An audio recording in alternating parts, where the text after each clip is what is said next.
नमस्कार मित्रों, political science learning with Jitendra YouTube channel पर आपका एक बार फिर से स्वागत है। मित्रों यहाँ पर हम प्रधानमंत्री सीरीज के अंतर्गत इंदिरा गांधी के कार्यकाल की चर्चा कर रहे थे कि इंदिरा गांधी के कार्यकाल में क्या क्या मुख्य संशोधन हुए हैं, इंदिरा गांधी के कार्यकाल में मुख्य क्या क्या समझौते, क्या क्या घटनाएं हुई थी, इन सब बातों की हम चर्चा कर रहे थे। और इंदिरा गांधी के कार्यकाल को लेकर इससे पहले वाले वीडियो में भी हमने थोड़ी बहुत चर्चा कर ली है, उसी चर्चा को आज हम आगे बढ़ाएंगे। आज की चर्चा में मुख्य रूप से हम चर्चा करेंगे 42वें संविधान संशोधन 1976 की। 42वां संविधान संशोधन 1976 एक बहुत ही महत्वपूर्ण संशोधन माना जाता है। इसके द्वारा हमारे संविधान में बहुत सारे परिवर्तन किए गए थे, बहुत सारे संशोधन किए गए थे, इसलिए यह संशोधन एग्जाम के दृष्टिकोण से बहुत ही महत्वपूर्ण है। ठीक है मित्रों, तो आपसे मैं यही रिक्वेस्ट करना चाहूँगा कि आप शुरू से लेकर अंतिम समय तक वीडियो को जरूर देखें, उसके बाद में ही आपको कुछ समझ में आ सकता है। 1 मिनट का 2 मिनट का वीडियो देखने से मित्रों कुछ भी समझ में नहीं आता है। ठीक है मित्रों, और आपसे एक और रिक्वेस्ट इसके साथ में मैं ये भी करना चाहूँगा कि यदि आपने अभी तक हमारे चैनल को सब्सक्राइब नहीं किया है तो प्लीज़ आप उस चैनल को सब्सक्राइब कर ले और जो बेल आइकन बनकर आती है उसको आप क्लिक कर ले, ताकि आपको वीडियो अपलोड होने की सूचना रेगुलर समय समय पर मिलती रहे और सबसे पहले आपको उसका नोटिफिकेशन मिले। इसके लिए आपको ऐसा करना होता है। ठीक है मित्रों, तो शुरू करते हैं आज का हम इंदिरा गांधी के कार्यकाल का जो भी हमारा विषय है उसको लेकर। मुख्य रूप से हम चर्चा करने वाले हैं 42वें संविधान संशोधन 1976 की। 42वें संविधान संशोधन 1976 इसकी हम मुख्य रूप से चर्चा करने वाले हैं। मित्रों 42वां संविधान संशोधन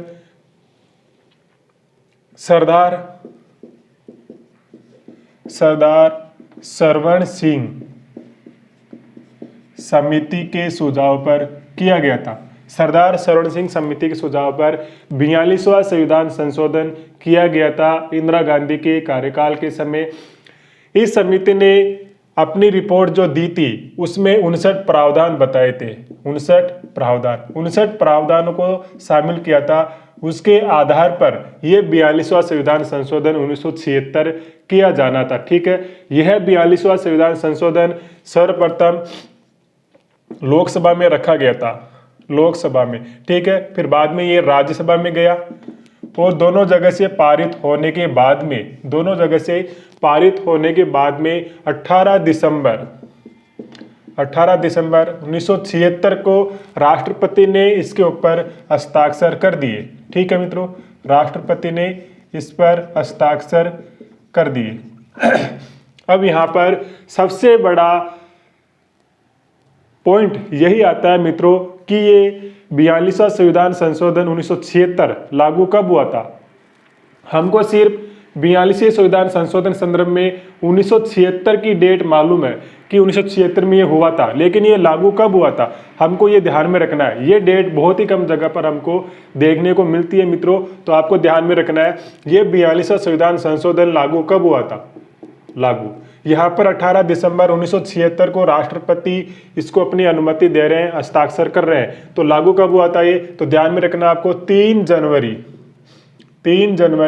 1977 को ये लागू हुआ था।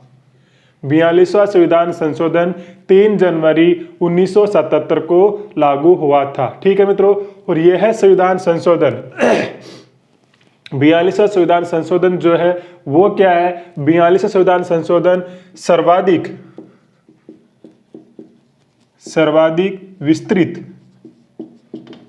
विस्तृत संविधान संशोधन माना जाता है और सर्वाधिक विवादास्पद भी इसी को माना जाता है। विवादास्पद संशोधन,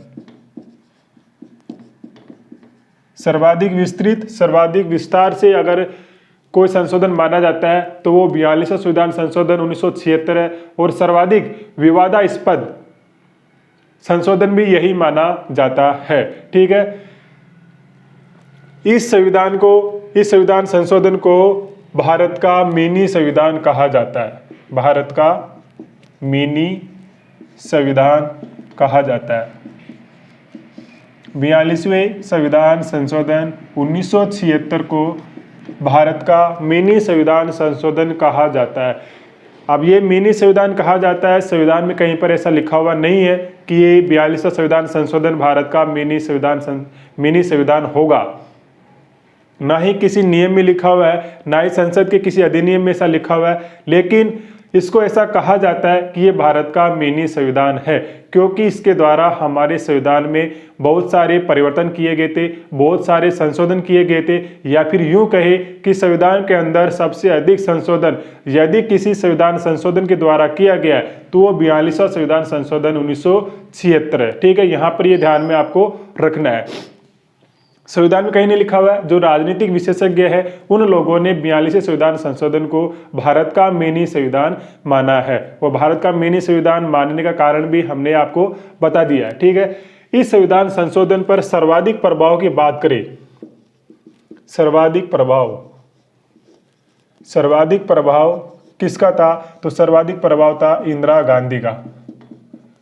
ये जो संविधान संशोधन किया जा रहा है इस पर सर्वाधिक प्रभाव इंदिरा गांधी का था। इंदिरा गांधी ने के ही प्रभाव में ये 42वां संविधान संशोधन 1976 हुआ था। तो ठीक है, आपको यहाँ पर इस बोर्ड के ऊपर जो चीजें लिखी हुई है वो सब चीजें आपको एग्जाम के दृष्टिकोण से याद रखनी चाहिए मित्रों। कि समिति के सुझाव पर सिफारिश पर 42वां संविधान संशोधन 1976 हुआ था, सरदार सवर्ण सिंह समिति, और इस समिति ने 59 प्रावधान बताए थे उस समय पर, उसके अनुसार ये संशोधन होना था। उनमें से काफी प्रावधानों को आधार मानते हुए ये संशोधन किया गया था। सर्वप्रथम रखा गया था ये लोकसभा में और फिर राज्यसभा में, दोनों जगह से पारित होने के बाद में 18 दिसंबर 1976 को राष्ट्रपति महोदय ने इसके ऊपर हस्ताक्षर किए थे। ठीक है, उसके बाद में ये लागू कब हुआ? तो लागू होने की डेट इंपॉर्टेंट है मित्रों, महत्वपूर्ण करके आप इसको ध्यान में रखें कि ये 42वां संविधान संशोधन 1976 लागू कब हुआ था? 3 जनवरी 1977 को। और ये सब बातें भी आपको ध्यान में रखनी है। ठीक है मित्रों, अब इसके द्वारा संविधान में क्या क्या मुख्य संशोधन किए गए हैं उनकी हम चर्चा कर लेते हैं। 42वें संविधान संशोधन 1976 के द्वारा संविधान में क्या क्या संशोधन किए गए हैं, तो मुख्य संशोधन की हम यहाँ पर चर्चा कर लेते हैं।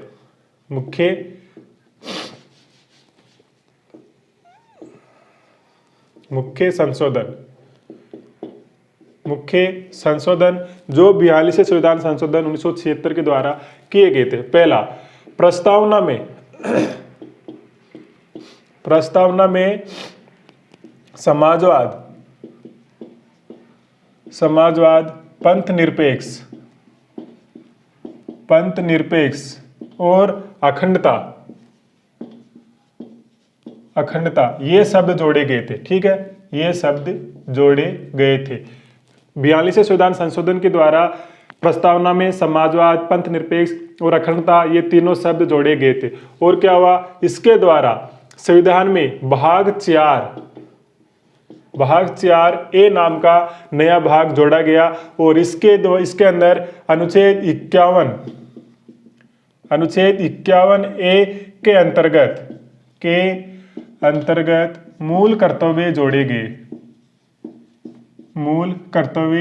गए। कितने जोड़े गए थे? तो ध्यान में रखना है 10। कितने मूल कर्तव्य जोड़े गए थे? 10। अब यहां पर मैं आपको एक बात और बता देता हूं कि जो सरदार सवर्ण सिंह समिति थी, उस समिति ने जो सुझाव दिए थे उन सुझाव के अंतर्गत मूल कर्तव्य भी शामिल थे और सरदार सवर्ण सिंह समिति ने 8 मूल कर्तव्य जोड़ने का ही सुझाव दिया था। 8 मूल कर्तव्य, लेकिन हमारी संसद ने 2 और मूल कर्तव्य जो उनको अच्छे लगे उनको भी उन्होंने अपनी ओर से जोड़ दिया। लेकिन ये ध्यान में रखना है, सरदार सवर्ण सिंह समिति ने 8 मूल कर्तव्य जोड़ने का सुझाव दिया था। यह आपको यहाँ पर ध्यान में रखना चाहिए। ठीक है, इसके साथ ही संसद को ये अधिकार दिया गया कि राष्ट्र विरोधी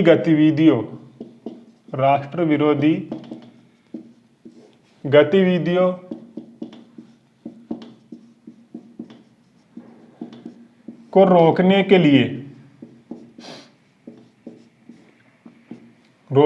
लिए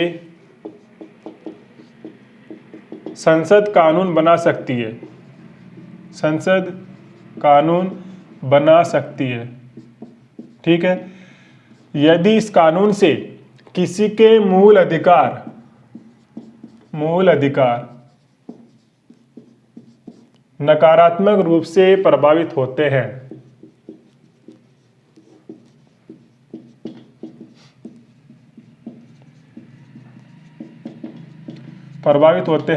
तो भी वो कानून क्या होगा, मान्य होगा। ऐसा यहाँ पर संसद को यह अधिकार दे दिया गया कि राष्ट्र विरोधी गतिविधियों को रोकने के लिए संसद को कानून बनाने का अधिकार होगा। इसके लिए संसद कानून बना सकती है और उन राष्ट्र विरोधी गतिविधियों को रोकने के लिए संसद जो कानून बना रही है और उस कानून से यदि किसी के मूल अधिकारों का हनन होता है, किसी के मूल अधिकार नकारात्मक रूप से प्रभावित होते हैं, तो भी राष्ट्र विरोधी गतिविधि को रोकने के लिए जो कानून बनाया गया है वो कानून मान्य होगा।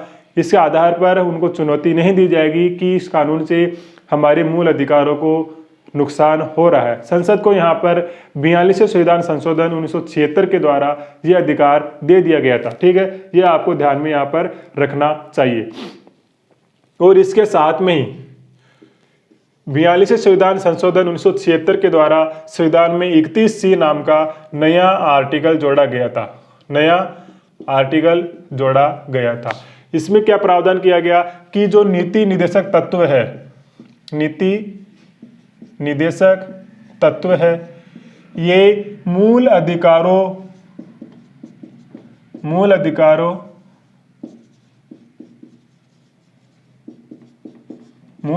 से ऊपर है, मतलब यहां पर अनुच्छेद 31C जोड़कर यह प्रावधान किया गया कि नीति निदेशक तत्व मूल अधिकारों से ऊपर है, मूल अधिकारों से अधिक प्राथमिकता नीति निदेशक तत्वों को दी जाएगी। ऐसा यहां पर प्रावधान किया गया था, ठीक है। और 31C के अंतर्गत यह भी जोड़ दिया गया कि सरकार यदि नीति निदेशक तत्वों को लागू करने के लिए कोई कानून बनाती है और उस कानून से मूल अधिकार नकारात्मक रूप से प्रभावित होते हैं, तो भी वो कानून मान्य होगा, उसको हम न्यायालय में चुनौती नहीं दे सकते। पर ऐसा करके आर्टिकल 31C में ये सब जोड़ दिया गया था। तो किस संविधान संशोधन के द्वारा नीति निदेशक तत्वों को मूल अधिकारों से अधिक प्राथमिकता दी गई? 42वें संविधान संशोधन 1976। और अनुच्छेद की बात करें तो अनुच्छेद 31C में यह प्रावधान किया गया था। हालांकि ये प्रावधान आगे जाकर बाद में सुप्रीम कोर्ट के द्वारा रद्द कर दिया गया था, उसकी चर्चा हम आगे कर लेंगे। लेकिन यहाँ पर यह आपको ध्यान में रखना है कि किस संविधान संशोधन के द्वारा ये प्रावधान किया गया था, किस अनुच्छेद में किया गया था, क्योंकि ये इतिहास बन चुका है और इतिहास में जो पीछे घटनाएं हो चुकी है वो सब घटनाएं भी एग्जाम के अंदर पूछी जाती है। तो ये आपको यहाँ पर ध्यान में रखना है। तीनों चारों लाइन जो मैंने आपके यहाँ पर लिखी है उन सब का आपको ध्यान में रखना है। और क्या क्या संशोधन हुए? 42वां संविधान संशोधन बहुत ही महत्वपूर्ण है, हमको इसको विस्तार से जानना चाहिए। मैं यहाँ पर वो सब चीज़ें आपके सामने रखूँगा जो एग्जाम के दृष्टिकोण से महत्वपूर्ण है, ठीक है। इसके द्वारा आर्टिकल 74 अनुच्छेद 74 में संशोधन किया गया। और संशोधन क्या किया गया? संशोधन किया गया कि राष्ट्रपति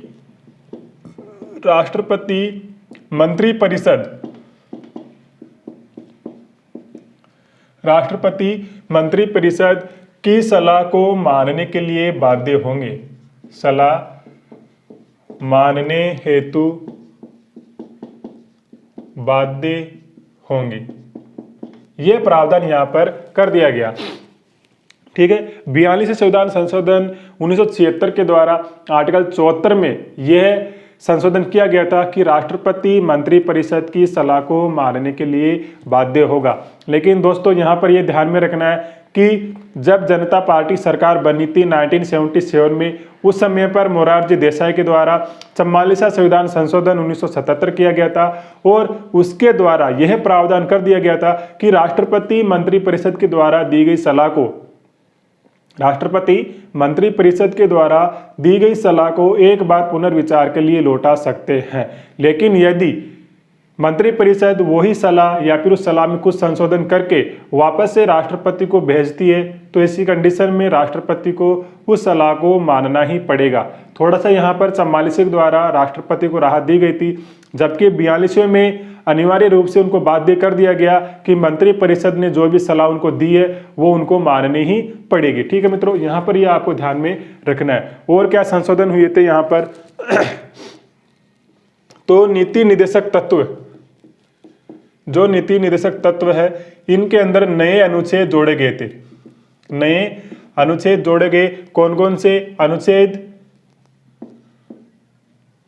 39A, 43A और 48A।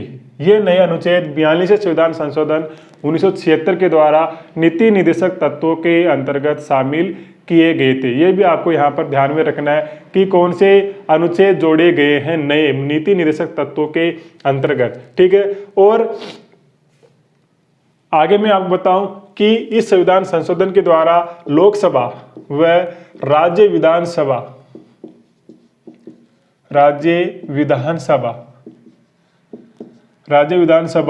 के कार्यकाल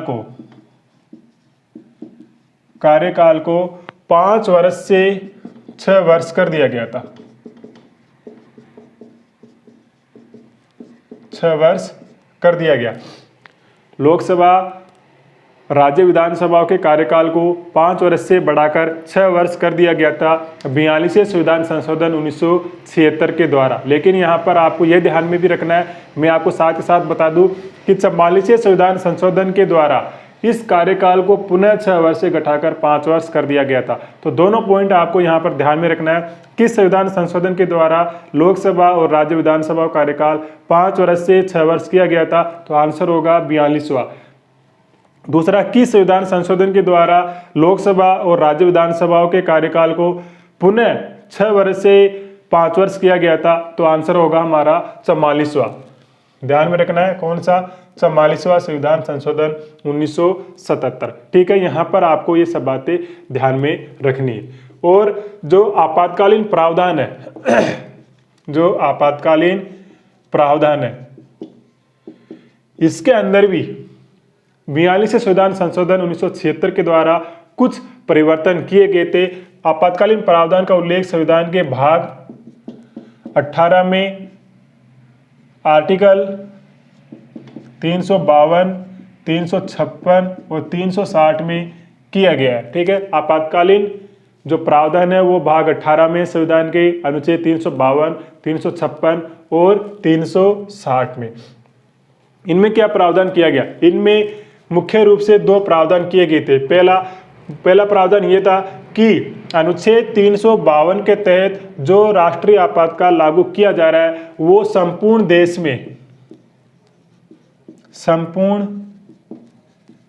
देश में या देश के किसी भाग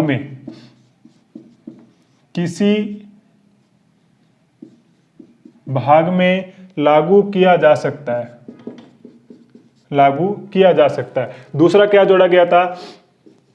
अनुच्छेद 356 के तहत राज्यों में जो आपातकाल लगाया जाता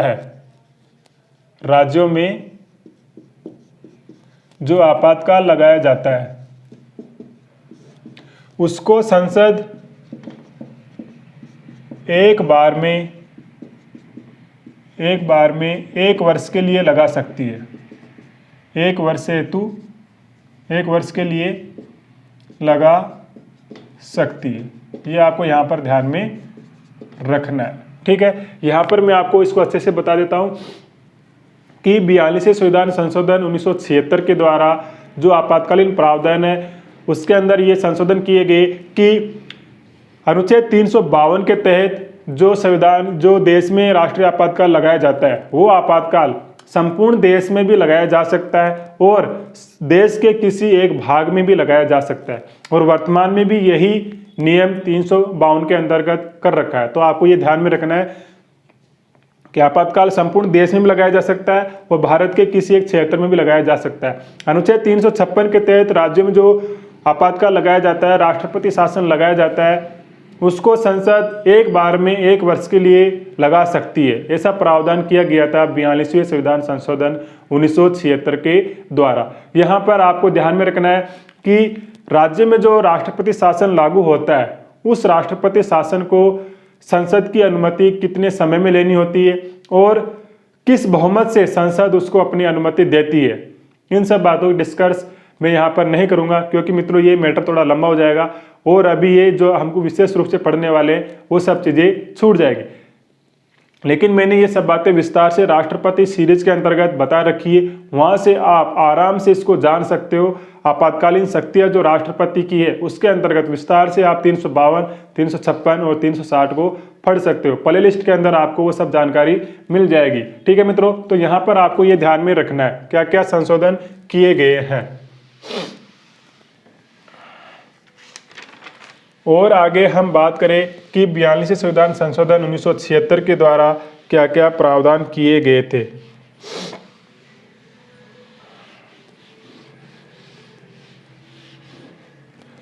यहाँ पर आपको ध्यान में रखना है कि किसी भी राज्य में कोई कानून व्यवस्था बिगड़ जाती है, कानून व्यवस्था बिगड़ जाती है, वहाँ की राज्य सरकार वहाँ की कानून व्यवस्था को नहीं संभाल पा रही है, तो ऐसी कंडीशन में केंद्र सरकार क्या करेगी? केंद्र सरकार को सशस्त्र बल, सशस्त्र सेना या कोई अन्य बल भेजेगी, अन्य बल वहां पर भेजेगी। ये बल वहां पर जाएगा और वहां की कानून व्यवस्था को ठीक प्रकार से संचालित करने में सहायता करेगा। ये जो सशस्त्र सेना या फिर अन्य बल जो आएगा वो केंद्र सरकार के निर्देशों के अनुसार कार्य करेगा, केंद्र सरकार के निर्देशों के अनुसार कार्य करेगा। यहाँ पर यह प्रावधान किया गया था। ठीक है, केंद्र सरकार को यह अधिकार दे दिया गया कि किसी भी राज्य में यदि कानून व्यवस्था बिगड़ती है, वहाँ पर ऐसा लगता है कि सही ढंग से कार्य नहीं हो पा रहा है, वहाँ पर अन्य किसी बल की, अन्य किसी सेना की आवश्यकता है, तो ऐसी कंडीशन में केंद्र सरकार वहाँ पर अपनी ओर से सशस्त्र बल को या अन्य किसी बल को वहाँ पर भेज सकती है और ये बल जो वहाँ पर जाएगा वो केंद्र सरकार के निर्देश के अनुसार कार्य करेगा, न कि वहाँ की राज्य सरकार के निर्देश के अनुसार। ऐसा प्रावधान 42वें संविधान संशोधन 1976 के द्वारा किया गया था। ये आपको यहाँ पर ध्यान में रखना है। ठीक है, और क्या किया गया था? इस संविधान संशोधन के द्वारा संसद की सर्वोच्चता को स्थापित किया गया था। संसद की सर्वोच्चता को स्थापित किया गया था। 42वें संविधान संशोधन 1976 के द्वारा संसद की सर्वोच्चता को स्थापित किया गया था कि संसद ही सर्वोच्च है, संसद ही सर्वोच्च है, संसद सबसे ऊपर है। ऐसा यहाँ पर संसद को स्थापित किया गया था और यहाँ पर यह प्रावधान कर दिया गया कि संसद कोई भी संशोधन करती है, संविधान के अंदर कोई भी संशोधन करती है तो उस संशोधन को इस आधार पर न्यायालय में चुनौती नहीं दी जाएगी, न्यायालय में चुनौती नहीं दी जाएगी कि इस संविधान संशोधन को करते समय अनुच्छेद 368 में दी गई प्रक्रिया का पालन नहीं किया गया, दी गई प्रक्रिया का पालन नहीं किया गया। ये आपको यहाँ पर ध्यान में रखना है। क्या किया गया? 42वें संविधान संशोधन 1976 के द्वारा संसद की सर्वोच्चता को स्थापित किया गया और ये कहा गया, ये प्रावधान कर दिया गया कि संसद जो भी संशोधन करेगी संविधान में उसको न्यायालय में इस आधार पर चुनौती नहीं दी जाएगी कि इस संविधान संशोधन के समय पर अनुच्छेद 368 में दी गई प्रक्रिया का पालन नहीं किया गया है। इस आधार पर हम संशोधन को न्यायालय में चुनौती नहीं दे सकेंगे। हालांकि इस प्रावधान को भी आगे 1980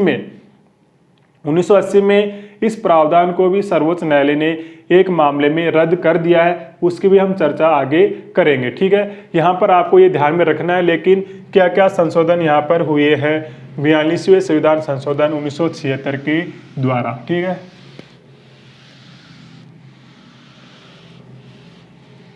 और आगे हम चर्चा करते हैं। यहाँ पर संविधान में एक नया आर्टिकल जोड़ा गया, अनुच्छेद 131A। अनुच्छेद 131A 42वें संविधान संशोधन 1976 के द्वारा जोड़ा गया था। और इसमें क्या प्रावधान किया गया? इसमें प्रावधान किया गया था कि केंद्रीय विधि से संबंधित, केंद्रीय विधि, विधि का मतलब कानून से संबंधित, केंद्रीय विधि से संबंधित यदि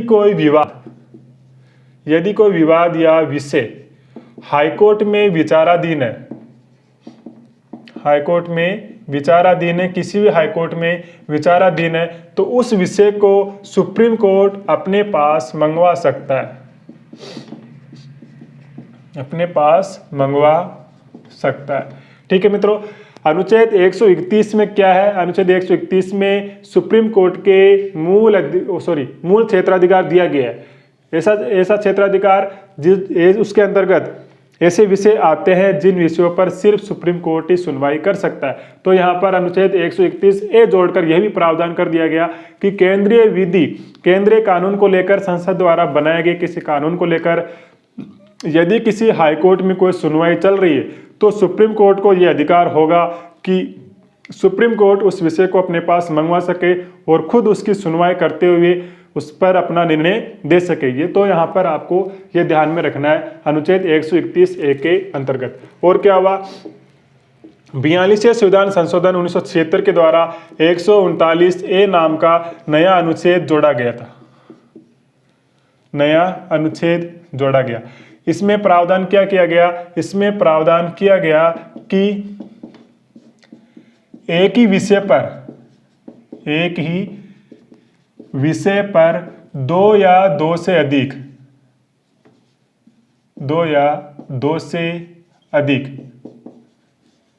हाईकोर्ट सुनवाई कर रहे हैं तो सुप्रीम कोर्ट उस विषय को, उस विवाद को अपने पास मंगवा सकेगा। सुप्रीम कोर्ट उस विषय को अपने पास मंगवा सकेगा। तो यहां पर आपको अनुच्छेद 131A जो जोड़ा गया उसके संबंध में आपको बातें ध्यान में रखनी है। अनुच्छेद 139A जो जोड़ा गया, इसमें क्या प्रावधान किया गया कि एक ही विषय दो या दो से अधिक हाईकोर्ट के अंदर विचाराधीन है तो सुप्रीम कोर्ट उस विषय को अपने पास मंगवा सकता है। क्योंकि यदि एक ही विषय एक से अधिक हाईकोर्ट में चल रहा है, एक से अधिक हाईकोर्ट में विचाराधीन है, तो ऐसी कंडीशन में अलग अलग हाईकोर्ट के अलग अलग निर्णय हो सकते हैं। तो ये उस जो न्याय आएगा उस न्याय के खिलाफ एक गलत संदेश जा सकता है कि एक ही विषय पर अलग अलग हाईकोर्ट अलग अलग निर्णय क्यों दे सकते हैं। तो ऐसी कंडीशन में सुप्रीम कोर्ट को यह अधिकार दिया गया कि यदि एक ही विषय अलग अलग हाईकोर्ट में विचाराधीन है तो उस विषय को सुप्रीम कोर्ट अपने पास मंगवा सकता है। तो अनुच्छेद 131A को लेकर आपको ध्यान में रखना है, अनुच्छेद 139A को लेकर आपको ध्यान में रखना है। ये सब चीज़ें हमारे एग्जाम के दृष्टिकोण से महत्वपूर्ण है मित्रों।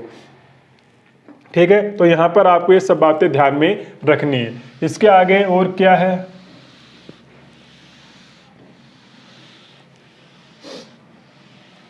इसके आगे मैं आपको बता दूं 1977 में, मार्च 1977 में हमारे यहाँ पर लोकसभा चुनाव हुए थे। लोकसभा चुनावों में इंदिरा गांधी चुनाव हार गई। ठीक है, और यहाँ पर जनता पार्टी की सरकार बनी थी, और मोरारजी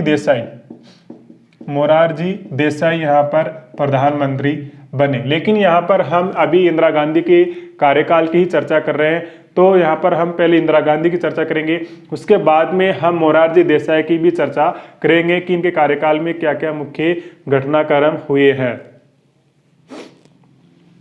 ठीक है, तो 1980 में, इसके बाद में 1980 में इंदिरा गांधी दोबारा प्रधानमंत्री बनती है, इंदिरा गांधी दोबारा पीएम बनती है। 1980 में इंदिरा गांधी दोबारा पीएम बनती है और यहाँ पर इंदिरा गांधी जब पीएम बनी उस समय पर एक विवाद करके यहाँ पर आया था मिनर्वा मिल्स विवाद। अब मिनर्वा मिल्स विवाद है क्या, इसमें हम नहीं जाएंगे। मिनर्वा मिल्स के अंदर सुप्रीम कोर्ट ने जो निर्णय दिए हैं वो निर्णय हमारे लिए महत्वपूर्ण है और उन निर्णय को ही हमको ध्यान में रखना चाहिए। विवाद क्या था, ये विवाद की चर्चा हम यहाँ नहीं करेंगे, क्योंकि इस विवाद की चर्चा करेंगे तो फिर वीडियो लंबा हो जाएगा मित्रों, इसलिए मैं इस विवाद की चर्चा नहीं करके यहाँ पर मिनर्वा मिल्स विवाद में सुप्रीम कोर्ट ने क्या निर्णय दिए हैं उन निर्णयों की हम चर्चा करेंगे, ताकि हमारे एग्जाम के दृष्टिकोण से हमारे लिए वो उपयोगी रहे। ठीक है, तो यहाँ पर आपको ध्यान में रखना है, मैं लिख रहा हूँ मिनर्वा मिल्स विवाद। मिनर्वा मिल्स विवाद, मिल्स बनाम भारत संघ, बनाम भारत संघ वाद 1980। इसके अंदर सुप्रीम कोर्ट ने क्या निर्णय दिए, मुख्य रूप से सुप्रीम कोर्ट ने यहां पर कहा कि संसद संविधान की आधारभूत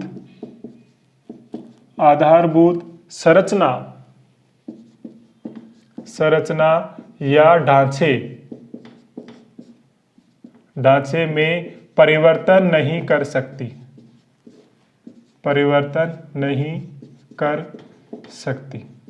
ठीक है, दूसरा क्या किया, जो अनुच्छेद 31C जोड़ा गया था उसको यहां पर रद्द कर दिया गया। अनुच्छेद 31C को मिनर्वा मिल्स विवाद में सुप्रीम कोर्ट के द्वारा रद्द कर दिया गया और यह कहा गया कि मूल अधिकार व नीति निदेशक तत्व जो है वो एक दूसरे के पूरक है। ये आपको यहाँ पर ध्यान में रखना है।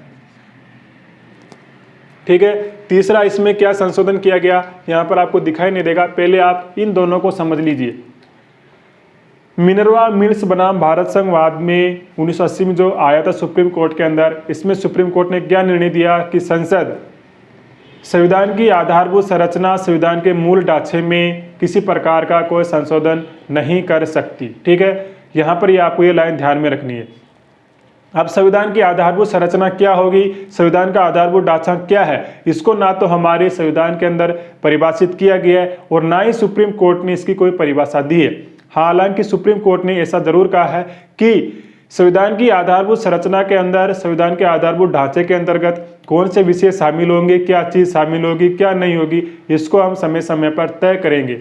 यदि सुप्रीम कोर्ट को लगता है कि संसद ने जो संविधान में संशोधन किया है वो संविधान के किसी आधारभूत ढांचे का उल्लंघन करता है, तो सर्वोच्च न्यायालय संसद द्वारा बनाए गए उस कानून को अमान्य घोषित कर सकता है। यह आपको ध्यान में यहाँ पर रखना है। जैसे प्रस्तावना को सुप्रीम कोर्ट ने संविधान का आधारभूत ढांचा स्वीकार किया है, अब प्रस्तावना के अंतर्गत संसद किसी प्रकार का कोई संशोधन नहीं कर सकती। ये न्यायालय ही समय समय पर निर्धारित करता है कि कौन सा विषय संविधान के आधारभूत ढांचे के अंतर्गत आएगा। यह ध्यान में आपको रखना है। संविधान में इसको परिभाषित नहीं किया गया है, किसी भी संसद के किसी भी नियम में इसको परिभाषित नहीं किया गया, ना ही सर्वोच्च न्यायालय ने इसको परिभाषित किया है। सर्वोच्च न्यायालय ने सिर्फ यही कहा है कि हम समय समय पर तय करेंगे कि आधारभूत ढांचे के अंतर्गत कौन से विषय शामिल होंगे। दूसरा, जो 31C हमने पढ़ा था, 31C के अंतर्गत जो नीति निदेशक तत्वों को मूल अधिकारों के ऊपर प्राथमिकता दी गई थी, उस प्राथमिकता को मिनर्वा मिल्स विवाद में सुप्रीम कोर्ट ने समाप्त कर दिया और यह कह दिया कि मूल अधिकार और नीति निदेशक तत्व किसी के ऊपर नहीं है, दोनों एक दूसरे के पूरक है। ना तो मूल अधिकार नीति निदेशक तत्वों के ऊपर है, नहीं नीति निदेशक तत्व मूल अधिकारों के ऊपर है। यहाँ पर यह कह दिया गया कि दोनों एक दूसरे के पूरक है। ये आपको ध्यान में रखना है। मिनर्वा मिल्स विवाद से संबंधित जो दोनों ये फैसले हैं। और क्या इसमें फैसला दिया गया था तो मैं आपको बता देता हूँ।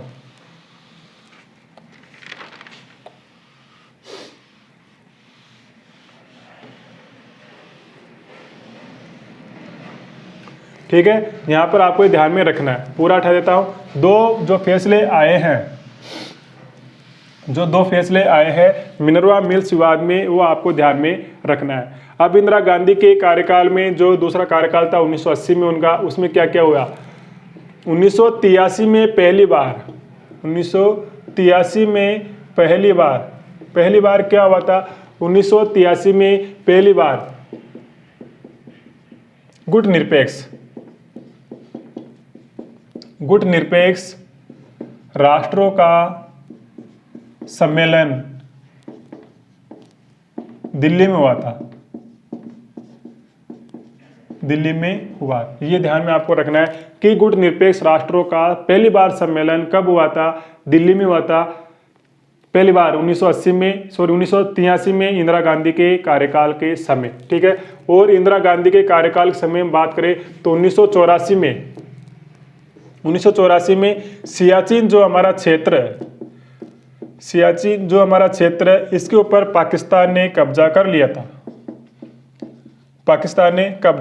था। तो पाकिस्तान से इस सियाचिन को पुनः प्राप्त करने के लिए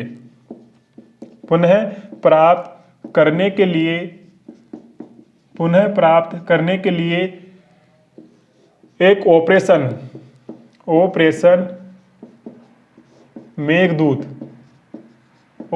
मेघदूत चलाया गया था। तो आपको यहां पर यह ध्यान में रखना है कि ऑपरेशन मेघदूत का संबंध किससे, सियाचिन को पाकिस्तान से पुनः प्राप्त करने से संबंधित है।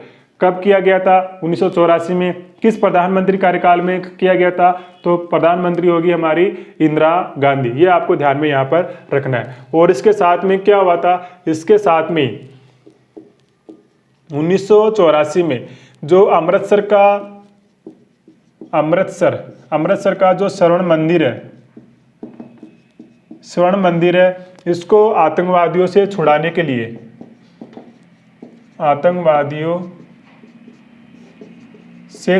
के लिए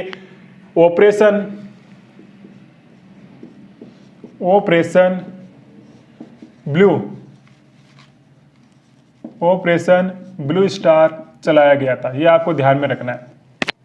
दोनों ऑपरेशन आपको यहां पर ध्यान में रखना है। ऑपरेशन मेघदूत का संबंध किससे, सियाचिन को पाकिस्तान से पुनः प्राप्त करने से। और ऑपरेशन ब्लू स्टार का संबंध किससे, तो अमृतसर के स्वर्ण मंदिर को आतंकवादियों से छुड़ाने के लिए जो अभियान चलाया गया था, जो ऑपरेशन चलाया गया था, उसको ऑपरेशन ब्लू स्टार कहा जाता है। ये सब बातें आपको यहाँ पर ध्यान में रखनी है, इंदिरा गांधी से संबंधित। ठीक है, और फिर जो अमृतसर के स्वर्ण मंदिर को छुड़ाया गया था ऑपरेशन ब्लू स्टार के द्वारा, उसके बाद में इंदिरा गांधी के जीवन को एक खतरा उत्पन्न हो गया था। इंदिरा गांधी को यह बता दिया गया था कि अब आपकी मृत्यु हो सकती है, अब आपकी हत्या की जा सकती है, लेकिन इंदिरा गांधी ने इसकी कोई चिंता नहीं की कि जो होगा सो देखा जाएगा। इसके बाद में, इसके जस्ट कुछ दिनों बाद में ही 31 अक्टूबर 1984 को इंदिरा गांधी की हत्या कर दी जाती है।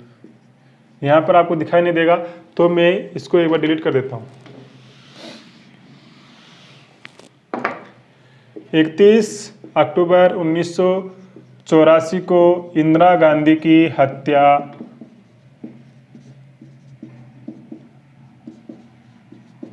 कर दी जाती है। ठीक है, इंदिरा गांधी की हत्या किसने की थी यह भी आपको पता है। इनके ही 2 अंगरक्षक बताए जाते हैं जिन्होंने इंदिरा गांधी की हत्या की थी। तो यहाँ पर आपको ये सब बातें ध्यान में रखनी है। ठीक है मित्रों, और इंदिरा गांधी के कार्यकाल के संबंध में जो आपातकाल लगाया गया था 1975 में, उस आपातकाल के संदर्भ में मैं आपको एक बहुत ही महत्वपूर्ण बात बता देता हूँ। यहाँ पर आपको नोट करके ध्यान में रखना है। क्या है, 1975 से 1977 के बीच में जो आपातकाल लगाया गया था, उस आपातकाल की जांच करने हेतु सुप्रीम कोर्ट के पूर्व